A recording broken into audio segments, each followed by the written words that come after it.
Assalamualaikum warahmatullahi wabarakatuh. Kami dari kelompok 3 yang beranggota Dinda Azizah Fitriani, yang kedua Nastiti Ajeng Prahatsi, yang ketiga Lukman Tursiawan, yang keempat ada Junian Nanda Putra, yang kelima ada Safira Layina Rizka.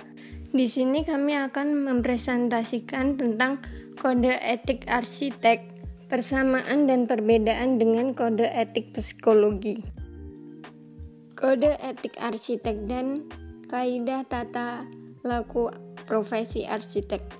Kode etik arsitek dibuat agar semua anggota IAI atau Ikatan Arsitek Indonesia menaati dan mematuhi anggaran dasar dan anggaran rumah tangga serta kode etik arsitek dan kaidah tata laku profesi arsitek. Kode dan kaidah ini mengetengahkan standar kaidah tata laku yang hendaknya ditaati dan dipatuhi oleh para anggotanya, dan diterapkan kegiatan profesional semua tingkatan anggota tanpa terkecuali dimanapun mereka berkarya. Kode etik dan kaidah tata laku ini menunjukkan kewajiban dan tanggung jawab anggota IAI kepada masyarakat umum dan para pengguna jasa, di samping menekankan agar anggota IAI senantiasa mengembangkan wawasan arsitektur dan seni budaya serta kearifan arsitek yang bermartabat. Cakupan kaidah. Kode etik arsitek dan kaidah tata laku profesi arsitek IAI mencakup kaidah dasar, standar etika, kaidah dan tata laku profesi, dan uraian, sehingga kode etik dan kaidah tata laku ini tersusun dalam 3 tingkatan. Pertama, kaidah dasar merupakan kaidah pengarahan secara luas sikap beretika seseorang arsitek. Kedua, standar etika merupakan tujuan yang lebih spesifik dan baku yang harus ditaati dan diterapkan oleh anggota dalam bertindak dan berprofesi. Ketiga, kaidah tata laku bersifat wajib untuk ditaati. Pelanggaran terhadap kaidah tata laku akan dikenakan tindakan sanksi keorganisasian IAI. Selanjutnya yaitu kaidah dasar. Yang pertama, kaidah dasar yaitu kewajiban umum, pengabdian diri, pengetahuan dan keahlian, standar keunggulan, warisan alam, budaya dan lingkungan. 5. Hak asasi manusia. Yang kedua, kaidah dasar 2 yaitu kewajiban terhadap masyarakat, tata laku, pelayanan untuk masyarakat umum. Kaidah dasar ketiga yaitu kewajiban kepada pengguna jasa, kompetensi, kerahasiaan, kejujuran, dan kebenaran. Kaidah dasar 4 yaitu kewajiban terhadap profesi, kejujuran dan keadilan, citra dan integritas, pengembangan diri, kemitraan. Kaidah dasar 5 yaitu kewajiban terhadap sejawat, semangat sejawat, pengakuan kesejawatan, imbalan jasa sepadan, partisipasi dalam sayembara, penilaian atas arsitek. Persamaan kode etik arsitek dengan kode etik psikologi. Yang pertama yaitu imbalan jasa atau biaya layanan. Kode etik arsitek yaitu kaidah dasar 5, standar etika 3 tentang imbalan jasa sepadan, dan kaidah dasar 3 standar etika 1 tentang kompetensi pada kaidah tata laku 3106. Arsitek dihargai sesuai dengan lingkup cakupan jasa yang diberikannya atau diselesaikannya. Kode etik psikologi yaitu pada bab 7 pasal 33 tentang penjelasan biaya dan batasan. Psikolog dan atau ilmuwan psikologi menjunjung tinggi profesionalitas dan senantiasa terus meningkatkan kompetensinya. Berkaitan dengan hal tersebut, psikolog atau ilmuwan psikologi perlu dihargai dengan imbalan sesuai profesionalitas dan kompetensinya. Pengenaan biaya atas layanan psikologi kepada pengguna jasa perorangan, kelompok, lembaga atau organisasi institusi harus disesuaikan dengan keahlian dan kewenangan psikolog atau ilmuwan psikologi dengan kewajiban untuk mengutamakan dasar-dasar profesional. Yang selanjutnya yaitu yang kedua, kerahasiaan. Dalam kode arsitek, kaidah dasar 3 standar etika 2 tentang kerahasiaan. Arsitek wajib mengemban kepercayaan yang telah diberikan oleh pengguna jasa kepada dirinya. Arsitek akan menjaga kerahasiaan, kepentingan pengguna jasa, dan tidak memberitahukan informasi rahasia, kecuali seizin pengguna jasa atau yang telah memperoleh kewenangan hukum, misalnya didasarkan atas keputusan pengadilan. Pada kode etik psikologi, bab 5 pasal 24 tentang mempertahankan kerahasiaan data. Psikolog atau ilmuwan psikologi wajib memegang teguh rahasia yang menyangkut klien atau pengguna layanan psikologi dalam hubungan dengan pelaksanaan kegiatannya.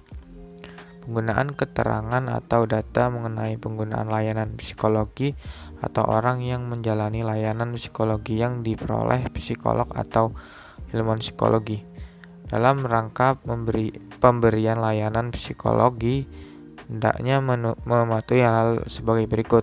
A. Dapat diberikan hanya kepada yang berwenang mengetahuinya dan hanya memuat hal-hal yang langsung berkaitan dengan tujuan pemberian layanan psikologi. B. Dapat didiskusikan hanya dengan orang-orang atau pihak yang secara langsung berwenang atas diri pengguna layanan psikologi. C. Dapat dikomunikasikan dengan bijaksana secara lisan atau tertulis kepada pihak ketiga hanya bila pemberitahuan ini diperlukan untuk kepentingan pengguna layanan psikologi, profesi, dan akademisi.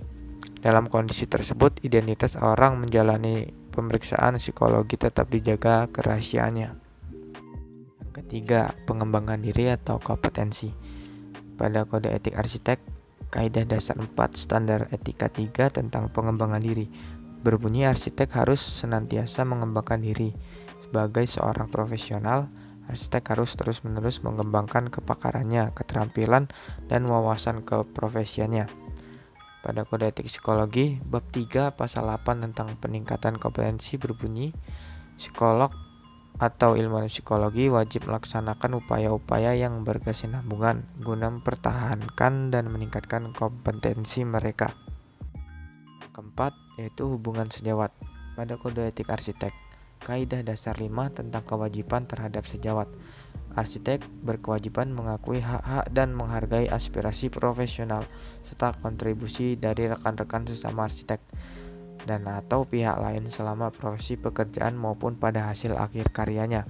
Atas dasar semangat kesejawatan, arsitek wajib saling mengingatkan dengan cara silih asih, asuh, dan asah. Pada kode etik psikologi, bab 4 pasal 19 ayat 1 tentang hubungan antar profesi. Psikolog atau ilmuwan psikologi wajib menghargai, menghormati, dan menjaga hak-hak serta nama baik rekan profesinya, yaitu sejawat akademisi. Psikolog atau ilmuwan psikologi. Psikolog atau ilmuwan psikologi wajib mengingatkan rekan profesinya dalam rangka mencegah terjadinya pelanggaran kode etik psikologi. Yang kelima, sikap profesional kejujuran. Kode etik arsitek, kaidah dasar 4 standar etika 1 tentang kejujuran dan keadilan. Arsitek wajib menjalankan profesinya dengan menjunjung tinggi nilai kejujuran dan keadilan. Sama halnya dengan kode etik psikologi. Pada bab 1 pasal 2 prinsip C ayat 1 tentang profesional, di mana psikolog dan atau ilmuwan psikologi harus memiliki kompetensi dalam melaksanakan segala bentuk layanan psikologi, penelitian, pengajaran, pelatihan, layanan psikologi dengan menekankan pada tanggung jawab, kejujuran, batasan kompetensi, objektif, dan integritas. Kemudian yang keenam, hak asasi manusia. Pada kode etik arsitek, kaidah dasar 1 standar etika 5 tentang nilai hak asasi manusia. Arsitek wajib menjunjung tinggi hak-hak asasi manusia dalam setiap upaya menegakkan profesinya. Dalam menjalankan kegiatan profesionalnya, arsitek bersikap tidak membeda-bedakan seseorang atau golongan atas dasar penilaian ras atau suku, agama, kebangsaan, cacat, atau orientasi gender. Sama halnya pada kode etik psikologi. Pada bab 1, pasal 2 prinsip A ayat 1 dan 4 tentang penghormatan pada harkat martabat manusia. Psikolog dan atau ilmuwan psikologi harus menekankan pada hak asasi manusia dalam melaksanakan layanan psikologi. Psikolog dan atau ilmuwan psikologi menyadari dan menghormati perbedaan budaya, individu dan peran, termasuk usia, gender, identitas gender, ras, suku bangsa, budaya, asal kebangsaan, orientasi seksual, ketidakmampuan atau berkebutuhan khusus, bahasa, dan status sosial ekonomi, serta mempertimbangkan faktor-faktor tersebut pada saat bekerja dengan orang-orang dari kelompok tersebut.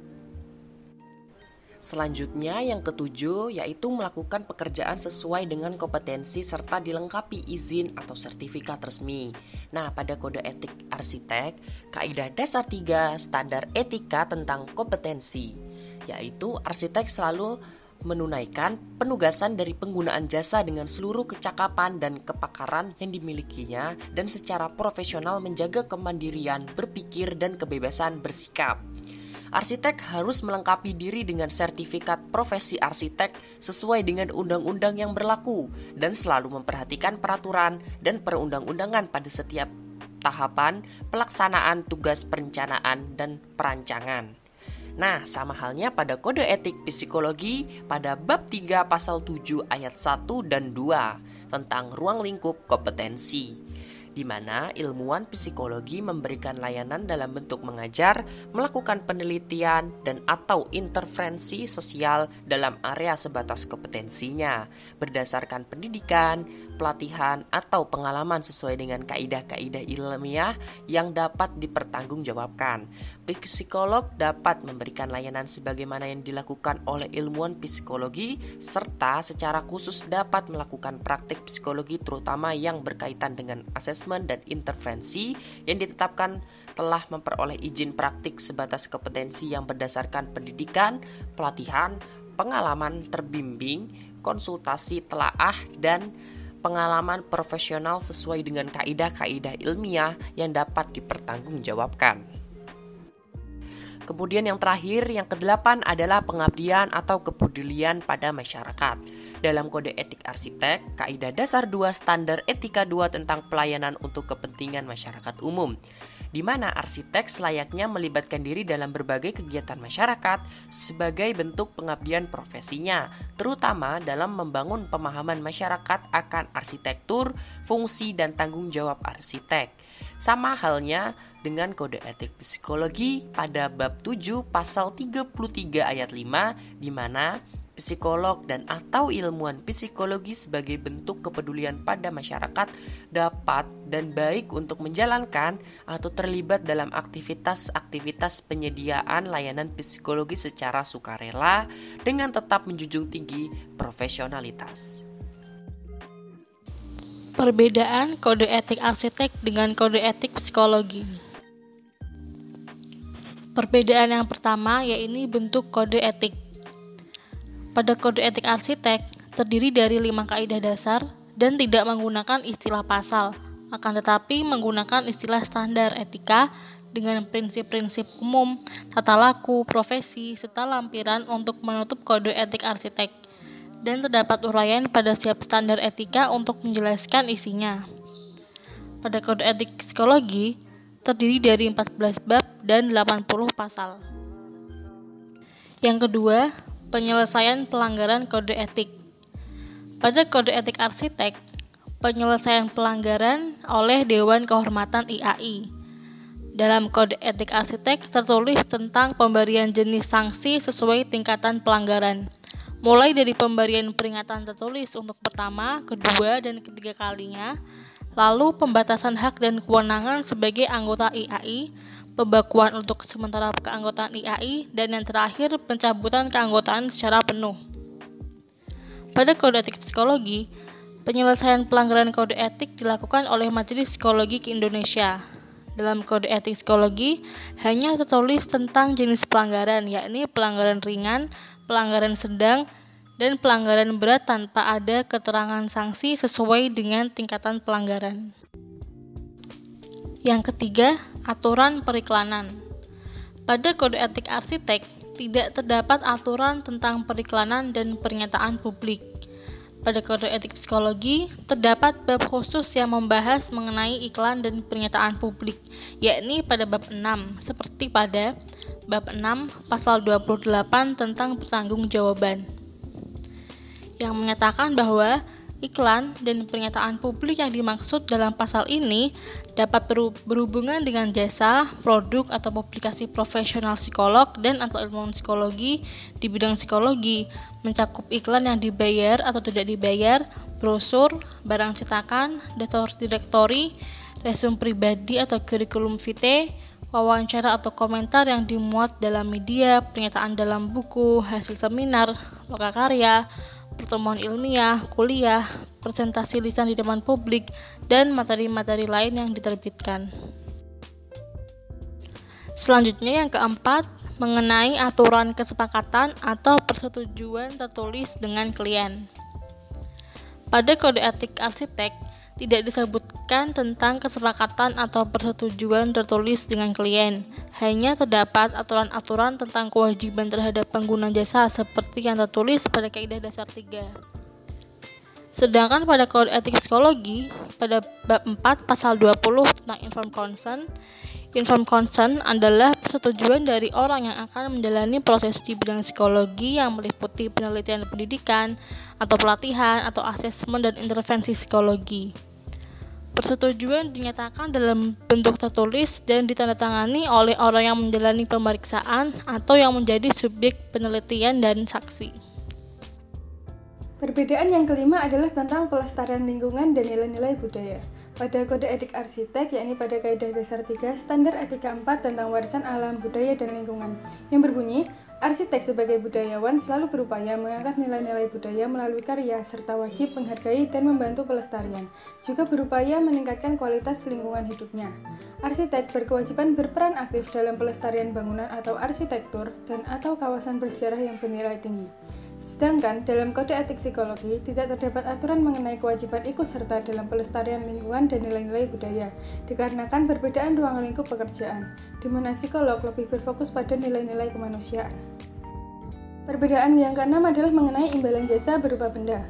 Dalam kode etik arsitek tidak terdapat aturan yang spesifik tentang imbalan jasa berupa benda, melainkan hanya menyebutkan bentuk imbalan lainnya, seperti pada Kaidah Dasar 3 Standar Etika 1 Kaidah Tata Laku 3.106 tentang kompetensi, di mana arsitek akan menerima imbalan jasa maupun bentuk imbalan lainnya hanya yang sesuai dengan kesepakatan yang tertera dalam perjanjian hubungan kerja atau penugasan, dan tidak dibenarkan menerima ataupun meminta kepada pihak lain dalam bentuk apapun.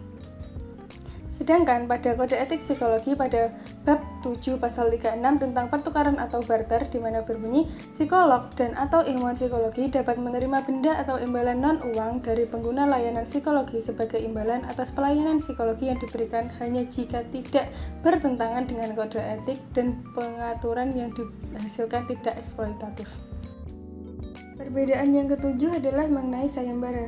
Seperti pada kode etik arsitek, yakni pada Kaidah Dasar 5 Standar Etika 4 tentang partisipasi dalam sayembara, yang berbunyi, arsitek dibenarkan berpartisipasi dalam suatu sayembara perancangan arsitektur hanya apabila kaidahnya adil, jujur, dan sesuai format yang diakui IAI. Sedangkan dalam kode etik psikologi, tidak terdapat aturan tentang kegiatan sayembara maupun aturan tentang sayembara itu sendiri, dikarenakan perbedaan ruang lingkup pekerjaan. Kesimpulan dari materi yang telah kami sampaikan adalah kode etik arsitek dan kode etik psikologi merupakan pedoman bagi masing-masing profesi terkait yang berisikan aturan-aturan berprofesi. Aturan-aturan dalam masing-masing kode etik dibuat sesuai dengan kebutuhan dan kepentingan dari masing-masing profesi terkait. Maka dari itu, terdapat perbedaan antara kode etik arsitek dan kode etik psikologi. Aturan-aturan dalam masing-masing kode etik memiliki tujuan yang secara umum dibuat guna mencapai profesionalitas dan menghindari penyalahgunaan serta penyelewengan profesi. Maka dari itu, terdapat persamaan antara kode etik arsitek dan kode etik psikologi. Sekian materi yang dapat kami sampaikan. Mohon maaf atas kesalahan dan kekurangan ilmu dari kami. Terima kasih atas perhatiannya.